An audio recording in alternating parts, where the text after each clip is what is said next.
Welcome back, everyone, to our Career Breakthrough Summit, Day 3. Today, you're going to be with me for all 6 sessions, and we're going to go deep into coaching. This is your opportunity to ask me questions, to ask your curiosity questions, to understand our profession in more detail. But before we get into today's session, I just want to say a huge congratulations and a thank you. Let's show our gratitude for days 1 and 2. We've had 8 amazing individuals step forward on our platform to give you free tips, coaching, and advice on your next career move. So let's congratulate Abs, let's congratulate Anna, Julie, Joyce Aloy, Vijaya, Ed, Theodora, and Jesse for an absolutely amazing 2 days to get us kicked off. Thank you to each and every one of you. I really appreciate you giving your time. And let's also do one last celebration for everybody who is tuned in, who's been part of this, and who is learning more about themselves and applying what we're teaching here at Coaching Minds towards their next career step. If you are tuned in, please say hi. Let me know you're here. I can see we've got a couple people tuned in right now. Adele, it's great to see you as always. Thank you for being there and supporting us in the background. Really appreciate it. And also to you, Donna, you've been a great support throughout this Career Breakthrough Summit as well. So thank you for being here today as well.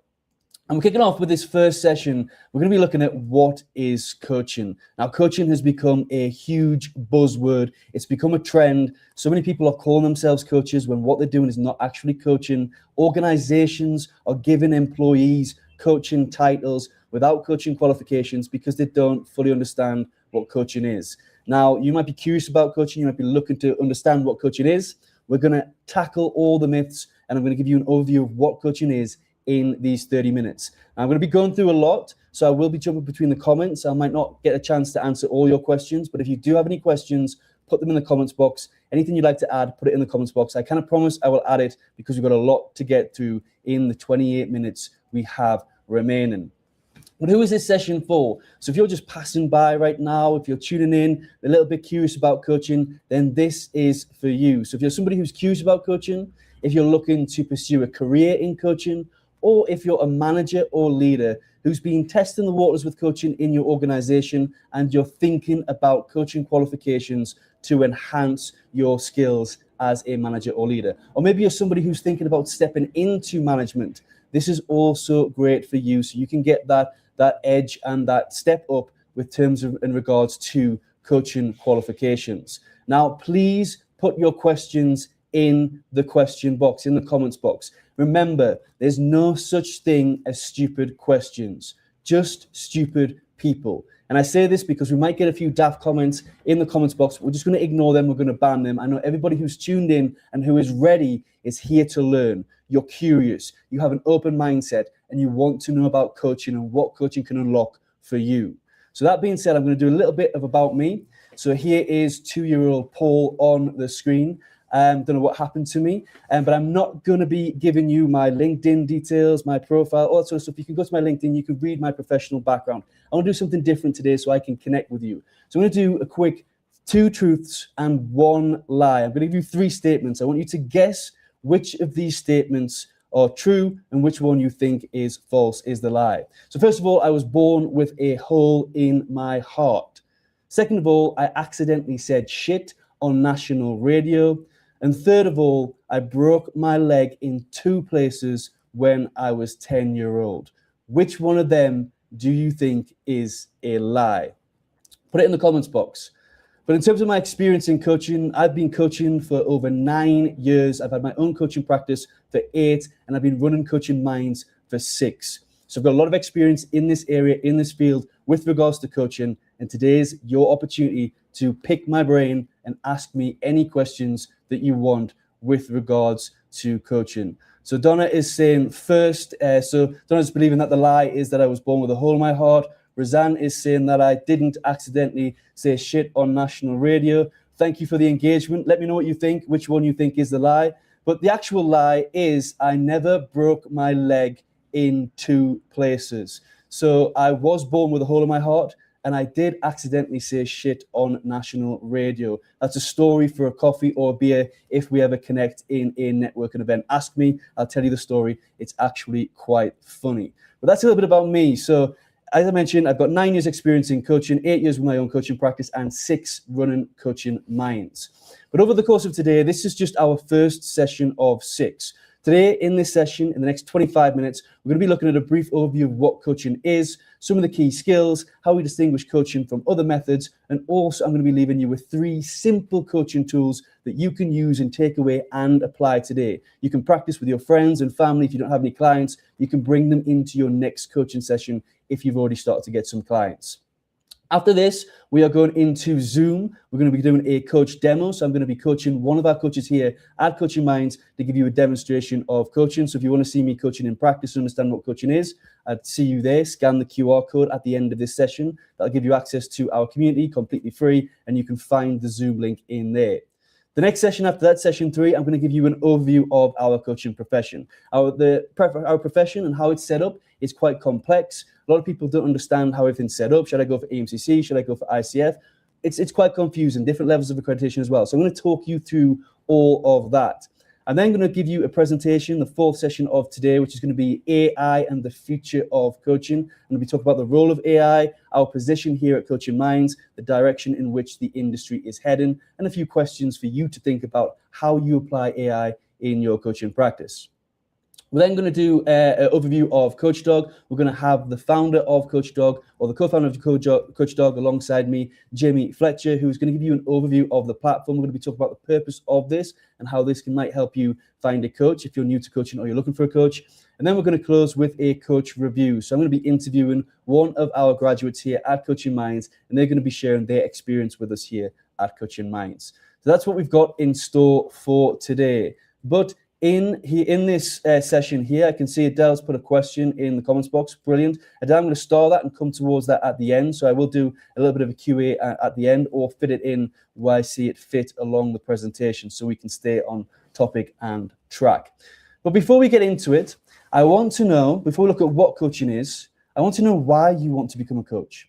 Why are you curious about coaching? Why are you considering a career in coaching? If you're already a coach and you're tuned in, why did you choose to become a coach?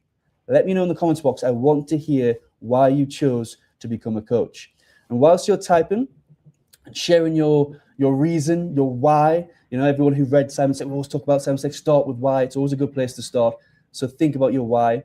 But what was it? What was the reason you got into coaching? And if you don't know, if you're just here, it's the first time you're at a coaching event that's teaching about coaching, there's a few reasons why a lot of people join. First of all, I'm going to talk to you about the industry stance, why a lot of people join the industry, what the industry talks about. Then I'm going to talk about Coaching Mind stance, what's important to us in terms of why you should become a coach. So if you go across the industry, maybe you've attended a talk in the past, you always hear people mention this $5.34 billion US. That is the amount of turnover across our industry as published by the ICF. So one of the reasons why you might get into coaching is to make money. There's a lot of money in our profession. Now, I don't know how accurate that 5.34 billion is. Obviously, the ICF doesn't have access to everybody's bank accounts, but they're pulling these statistics from somewhere. So take that number with a pinch of salt. So if you're somebody that's driven by money, there's money in the coaching profession to be made. Coaching is in high demand. Loads of people are looking for coaches, looking for that support. We're going through a bit of a mental health pandemic across the world right now. When I say pandemic, what I mean is you will know somebody. If it's not yourself, your partner, or a close family member, you will know somebody in your close circle or that you work with that has suffered from a mental health illness or has a mental health diagnosis or had one in the past. So coaching is becoming forever in demand, and the projection in the future is that one day we'll all have a coach of some description. So it's in high demand. The other big thing you will hear now in the coaching profession that a lot of people talk about is it's becoming recognized. It's a recognized qualification for management and leadership in organizations. Organizations are recognizing the importance of coaching in our volatile environment, in our VUCA workplaces.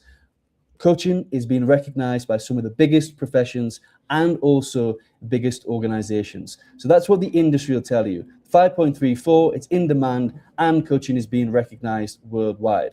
But we like that. It's great, fantastic. But at Coaching Minds, we want to go a bit deeper. Why do we want coaches at Coaching Minds? What do we think coaching is good for?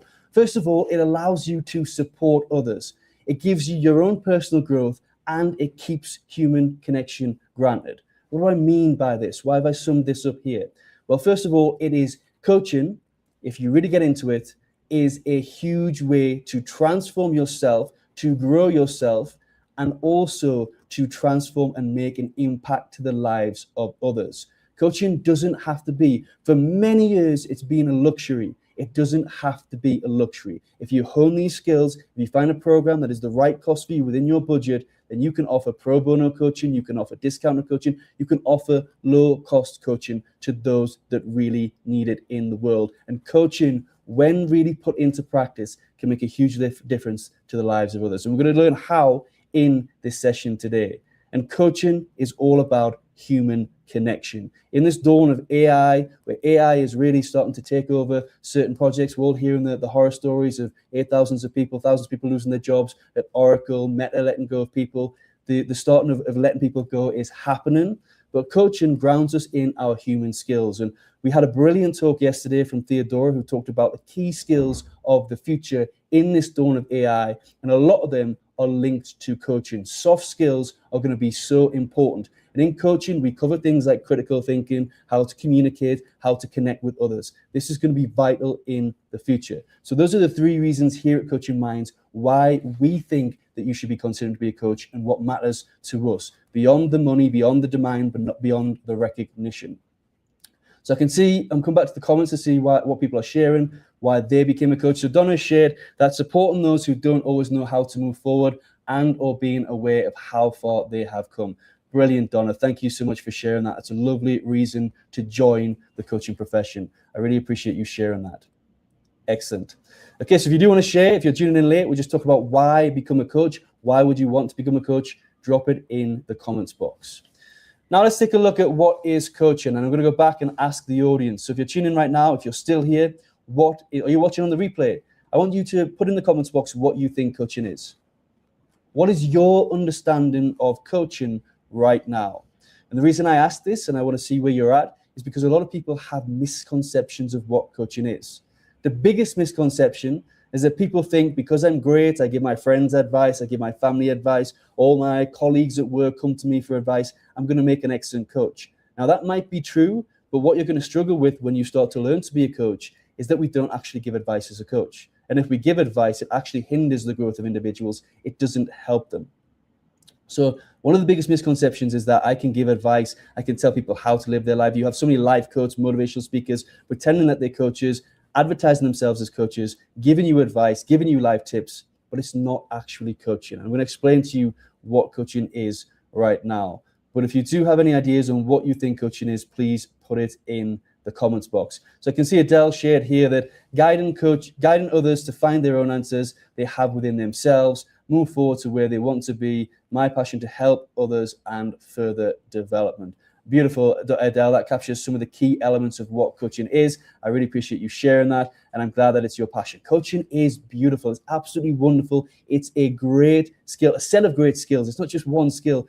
We're covering this in 25 minutes to 30 minutes today, but coaching is so in-depth, so detailed. Our programs are 165 hours and 180 hours. That's how much depth you can go into coaching. It is beautiful, it is wonderful, and you can really transform people. I love coaching, Adele loves coaching. Anybody who's tuned in, let me know that you love coaching. If you've experienced it, if you're a coach, it's a beautiful profession. So what is coaching? Adele has kindly given us some direction and steer on here. But if we were to sum it up from all the skills, from all the different types of coaching, all the different areas, in the nutshell, in the simplest of forms, coaching is helping people move from point A to point B through a series of conversations. Now, when you look at it like that, it seems simple. When you actually get into it in practice, it is difficult. It takes time to master. It takes time to develop that experience and develop that practice. But what we can take from this definition is that there's three key elements. First of all, there needs to be a point A. And point A needs to be first of all, ambition. Now, I say ambition here because the most important thing that we need to understand and recognize as a coach is that coaching is only impactful to those that are willing to change. If somebody doesn't have an ambition, if somebody doesn't have the other word that I've got in there, the self-awareness of where they're currently at, and think, you know what, I don't want to be performing like this anymore. I don't want to be where I am. I want to be here. If they don't have that awareness, they don't have that desire and that want to change, forget, don't coach them, because they need that in order for coaching to be impactful. And we're going to learn this a little bit later on. But coaching, as Adele mentioned, is about guiding clients to their own answers. They've got to do the work. They've got to go away from the sessions and put in that commitment and those actions. We're there to guide them. We're there to inspire them. But they have to have that ambition and they have to have that awareness. So that's the point A, where they are now. An important point that you need to know as a coach, and if your coach does this, you've got a coach right now and they do this, get rid of them, fire them. They should not be telling you where you are right now. And what you'll see with some of these social media gurus on social media right now is they'll be trying to tell you where you are, to make you feel a little bit less than you are, to tell you that you're not performing to your best at potential, all this negativity, all this way of manipulating you, so you can buy their services so they can tell you where you need to be. As a coach, we don't tell individuals where they are right now, and equally, we don't tell them where they want to be. We ask them questions, we hold that space for them, we understand where they are right now, where they feel like they are, where they think they are, where they believe they are, and we help them get them to point B, which is where they want to be. And where they want to be could be a huge goal, huge ambition. They might want to set up their own business. They might want to go for that next promotion. They might want to grow their communication skills, build their confidence. It could be absolutely anything, from a goal to a small challenge, to that they're having a dispute with their manager, they're not feeling happy or satisfied at work. So they might have a challenge or problem that they come to us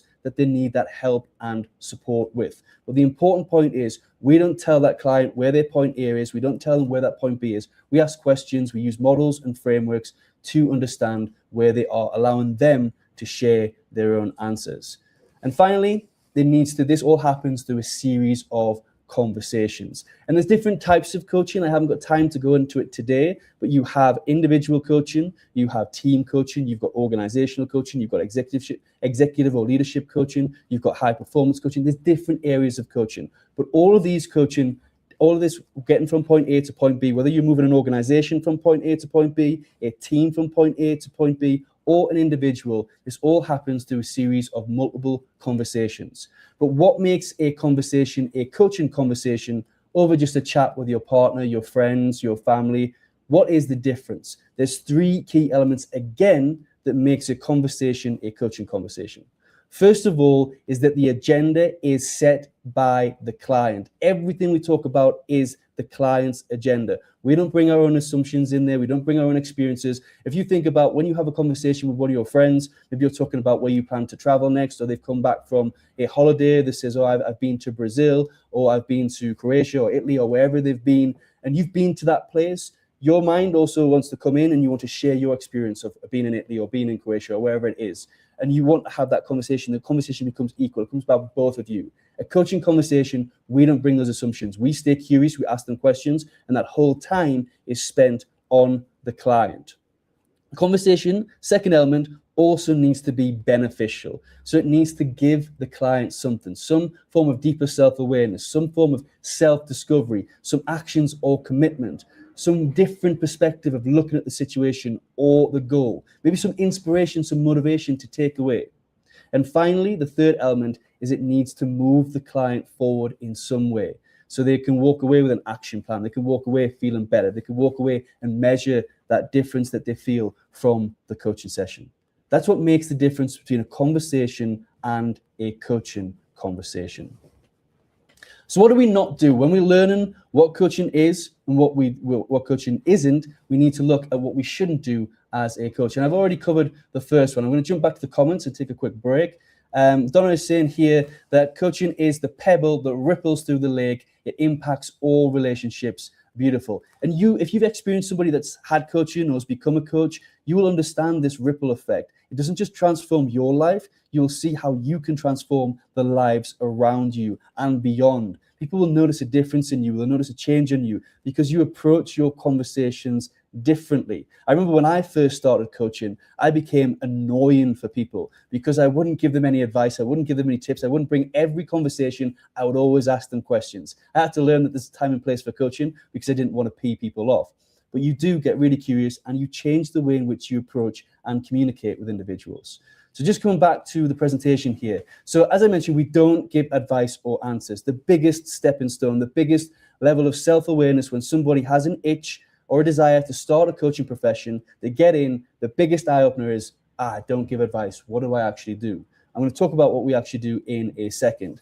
Coaching is not self-help motivation. All these gurus you see on social media that are labeled themselves top coach, this and that, they're not coaching you. If they're giving you tips, if they're giving you advice and they're telling you what to do, that is not coaching. Now, that being said, you might have some coaches that are giving you tips, giving you a little bit of a steer, asking you questions on their content, but as long as they're not doing that when you get into that one-to-one space. If you're into a one-to-one space and it's called a coaching session and they're giving you life advice, they're telling you what you should be doing, they're not coaching you. They're trying to give you some form of self-help through some motivational tips. Coaches do not give advice. It's not self-help motivation.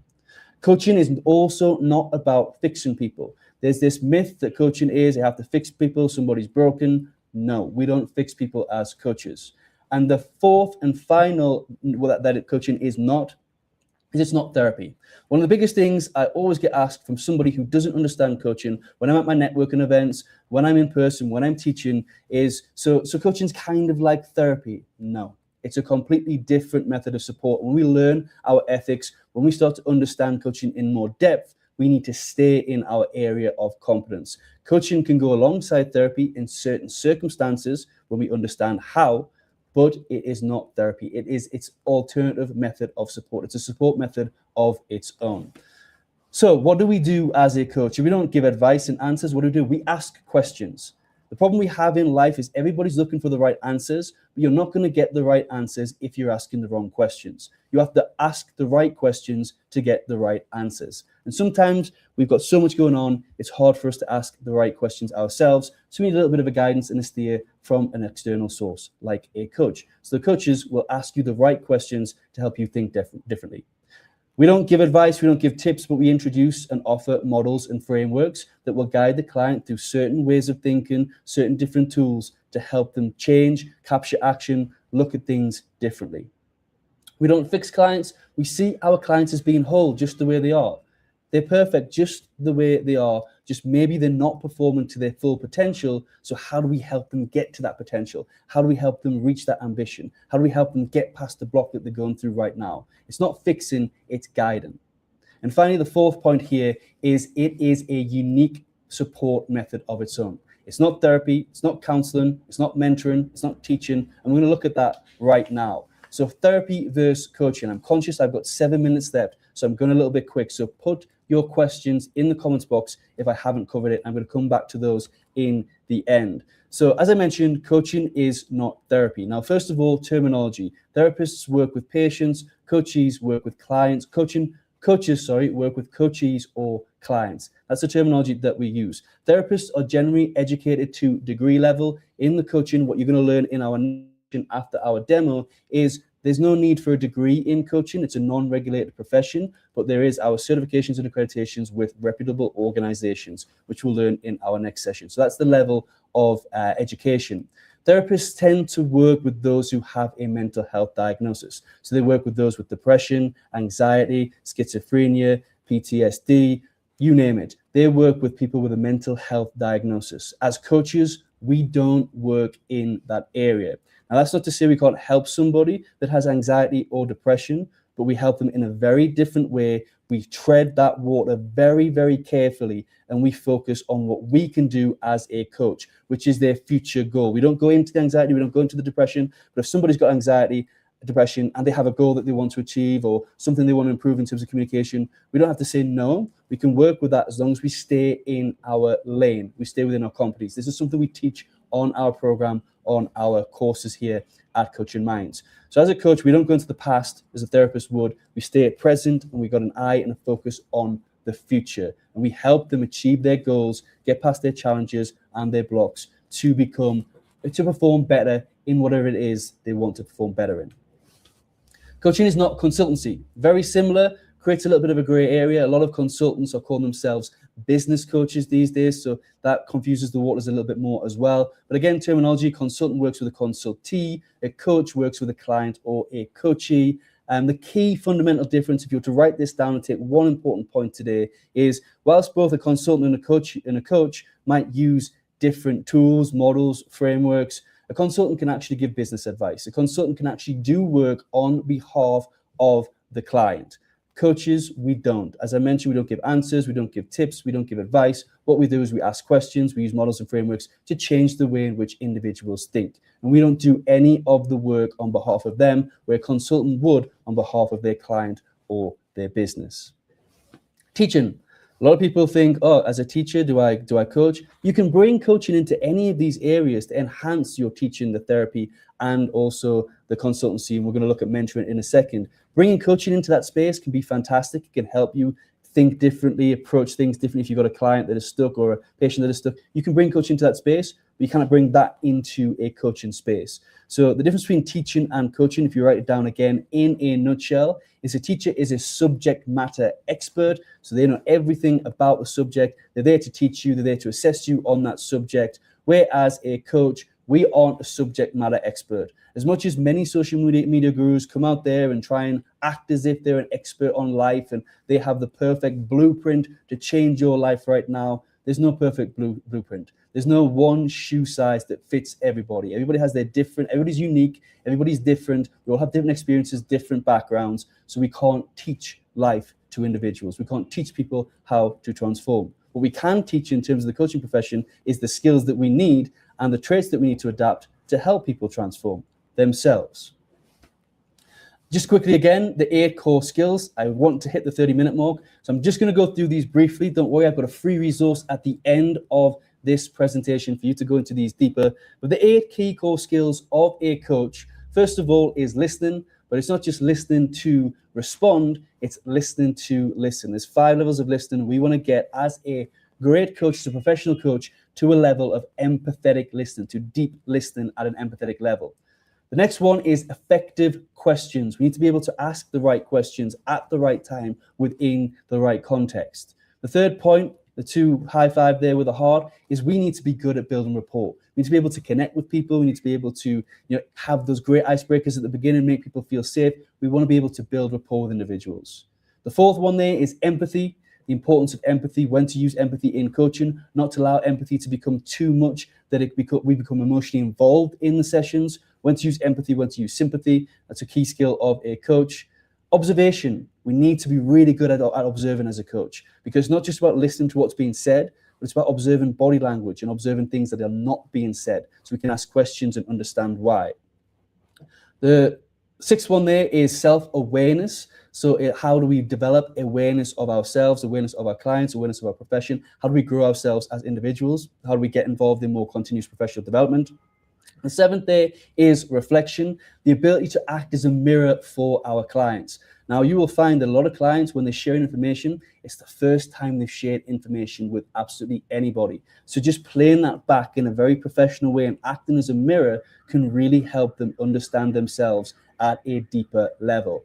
And finally, the 8th core skill there, which I'm not going to go into detail, is presence. But presence is the best gift or the best value that you can give to your clients. It's being there, listening in the now, paying attention, full focused, and aware of everything that is going on. That is one of the most core key skills of a coach. So I blasted through that. If you've got any questions, put them in the comments box and I will answer them. But I'm good. There's a resource at the end of here that you can access and you can learn a lot more.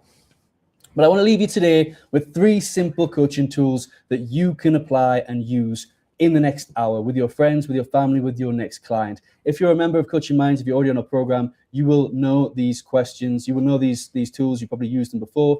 But the first one I like, which I call a back pocket tool, is digging deeper with why. So what you do here is maybe you have, when we're having conversations with people, we're asking people why they're interested in something. Maybe you have a friend that is interested, for example, yourself. Maybe you're interested in becoming a coach. And if I was to ask you why you're interested, ask you at the start of today's session, why are you interested in becoming a coach? You might give me a bit of a surface level answer. You might say, because I want to help people. Now, what information does that give? How deep have we dug there in terms of the real reason, the real why behind what you want to do? So what we can ask as a follow-up question there is we can ask, why is it important that you help others?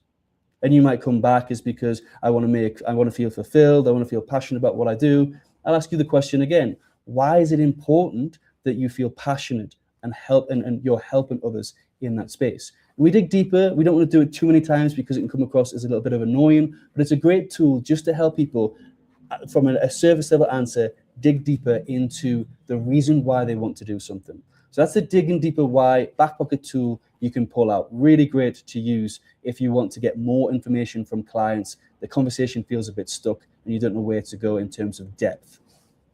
Another great back pocket tool that I love, this is probably one of my favorite tools in coaching, is what's known as the circles of concern and influence. And you can do this with a friend. I'm going to use yourself as an illustration as well. Now, maybe you are thinking about becoming a coach, but you have certain worries. So this is a great tool when somebody's showing or demonstrating certain worries about making a decision or a situation that's happening to them right now. So let's say you're maybe worried, I don't know if I'm good enough to coach, I might not get clients, I don't know if I can make a business successful. So you have these worries. As a coach, what I would do with you is I'd sit you down and I'd draw 2 circles on a piece of paper. And I would label these concern and influence. And in the concern, what we're looking at here is everything that we're thinking about, that we're worried about, that we can't control, about the situation, about the challenge, about the goal. And I will listen, I'll ask you questions, and I'll capture everything in that circle about what you can't control. I then go to the circle of influence, and I'm guessing you can guess this. The circle of influence is things that we can control. So I write all the things that you can control with regards to that situation, those worries that you're having. And then I'll ask you questions, and this is how you can use it. You can do the same thing with a friend, family, with your client.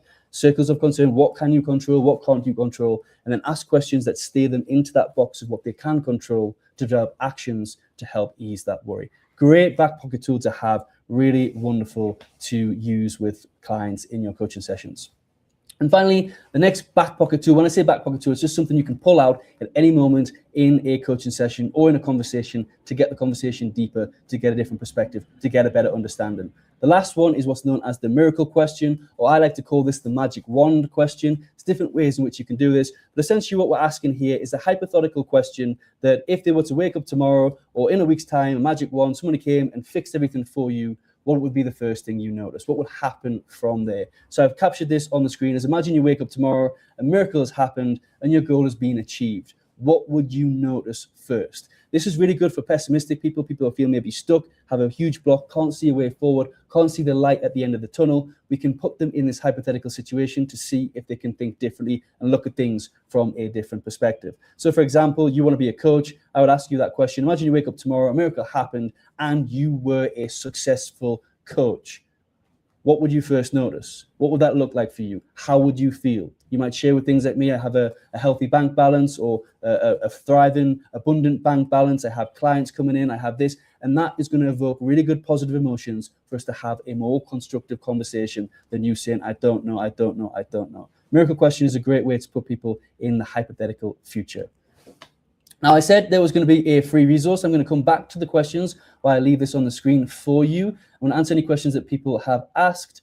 But here is a link, a QR code to my Coaching Essentials book. This is the free ebook, so you can scan the QR code, screenshot the screen. I'm going to make it a little bit bigger for you, actually, so you can get a better screenshot. Just give me a moment.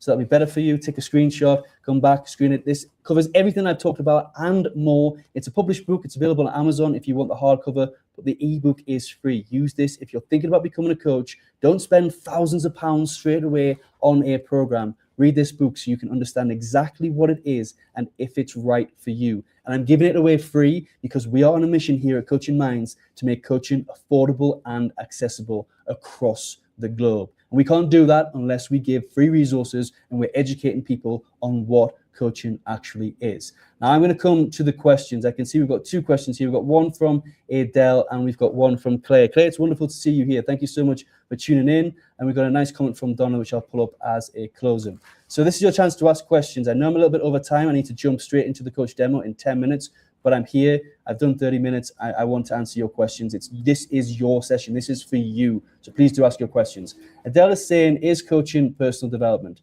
Coaching is not personal development as such. People think it is. There's an element. Now I have to caveat this. There is an element. As a coach, we should be developing ourselves. For me, coaching is the best way that you can grow as an individual because it's not just about how you better yourself. It's how you use those skills to better individuals, organizations, teams. So it's a tool. It's a set of skills that you use not just for yourself, but for others. So there is an element of personal development. But so many people think personal development, the world of personal development is coaching. It's not. It's completely separate. It's completely different. Whilst there's elements of personal development, and we should always be developing ourselves as a coach, coaching is a standalone method of support. So thank you for that, Adele. Really good question. Claire is asking, is there a set way to deliver coaching sessions, or is it done through a variety of tools and methods tailored to the client's needs? That's an absolutely wonderful question, Claire. You're thinking both as an ethical coach and you're thinking about how you host those sessions and make a difference to your clients. There is no set way. Now, this is another thing that we see a lot of. People will say there's certain frameworks, certain ways in which you should coach. Some coaching schools that don't have accreditation, I've seen you should coach people through this. And what you're trying to do is push people through a system. You're trying to force people through something that might, just because it worked for you, doesn't mean it's going to work for them. And as a professional coach, if you're really starting to understand, you learn a suite of coaching tools. For example, at Coaching Minds, across our level 5 and level 7, there's over 250 coaching tools. Now, I don't want to overwhelm everybody who's thinking, wow, I'll never learn 250 coaching tools. You don't have to, because you want to specialize and help a certain set of individuals or specialize in a certain niche. There's certain tools that are great for your niche and your way of coaching. But it's done, every coaching session is different. We have an ethical responsibility to act in the best interest of each client, to understand that there's not one shoe size that fits everybody, and that we should tailor our coaching sessions for the client's needs. Now, that's not to say you can't niche. So, for example, if you want to help empower women or you want to work to help people build confidence, you can design from those 250, you can take the tools that are worth for you, and you can just focus on helping people build confidence or helping empower women. So that's just two examples that I've used. So you can niche down, but again, within that niche, you still need to respect the individuality and other biases or other things that might come up in that space as you're coaching those individuals. So I'm just going to come back to the chat, see if there's any final questions. There's not. Now, if you want to see the coaching demo, I'm going to coach one of our coaches, Chantel Hamilton, in 8 minutes. Scan the QR code that says community, free access into there. You can get replays of all the sessions from our 3 days, and you'll find in the events section there a link to the Zoom session where I'm going to guide Chantel through her website. So we're focused on a website. It's a demo. We're calling it a demo, but I actually don't know nothing about her website right now. So I'm going in blind spotted. We had a brief discovery session on what to cover. So it's going to be natural. It's going to be authentic. It's your opportunity to see a coaching demo in practice. Scan the QR code. I just want to put up this comment so I don't ignore Donna. Thank you, Donna, for being here. Very important for these looking for coaching or wanting to become a coach. Now, Donna, thank you for the support. Thank you for being here. And thank you for your input. Thank you to everybody who's tuned in. Really lovely to see you all. Thank you for your questions. Thank you for your comments. I look forward to seeing you in our coach demo in 7 minutes time. And if not, I look forward to seeing you in an hour's time where we are going to go into an overview of the profession, how the profession's set up, the difference between the EMCC, ICF. I'm going to digest all of that for you and really strip it down to something that you can understand. I look forward to seeing you the rest of the day. Thank you for being here. Speak to you all very soon. Thanks.